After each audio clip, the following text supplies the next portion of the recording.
Hello guys, welcome back to my channel Accountitude. Today I'll be talking about the topic of the gross profit and cost of goods sold when you are given not direct cost of goods sold, rather a different situation.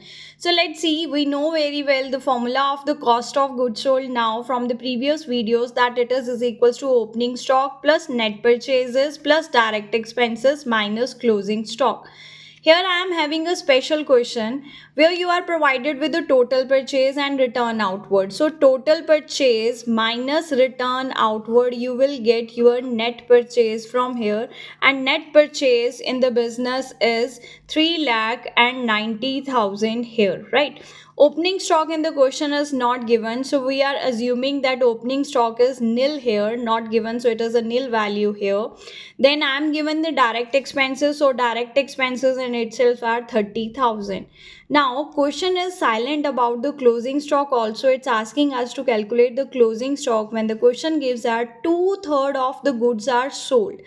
Now, two-thirds of the goods are sold meant over here is that cost of goods sold would be for the two-thirds of the goods sold, which were actually sold for rupees 3,05,000, means sales value is given to us 3,05,000.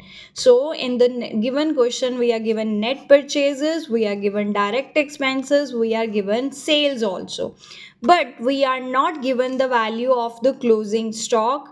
Opening stock is nil here, closing stock we are not given, gross profit we are not given, we need to calculate it. But to calculate closing stock or to calculate gross profit for along with the sales, I need COGS. For COGS I need closing stock, which is not given to us. So what is given to us, that whatever goods were there, two-thirds of them were sold. So if in the given question I take opening stock nil, net purchases 390, direct expenses 30,000, and closing stock, which is we have to calculate. If we don't consider it, that means what we are taking here, cost of goods available for sale.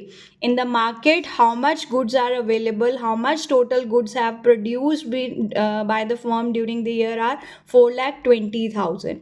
Out of these goods, two-thirds was your cost of goods sold and one-third is your closing stock. This is a special kind of question and it's very much important. So what you have to do, the total given value of the goods will be taken as costs of goods available for the sale, out of which two-third would be your COGS and one-third would be your closing stock. So 4,20,000 into 1 by 3, the closing stock value is 1,40,000, and 4,20,000 2 by 3, what is the value of the cost of goods sold? 2,80,000 here. As per the question, I need to calculate closing stock, so my closing stock is here 1,40,000, but I need to calculate gross profit also, and the formula for the gross profit is, that is, you can say net sales minus COGS. Okay, or another way, if you take to learn only one formula, then it is net sales is equals to cost plus GP. So now cost will be going there, and when we will be deducting it from net sales, we will get the value of our gross profit, which is here 25,000. Thank you. Accountitude, keep scoring. Like, share and subscribe to my channel.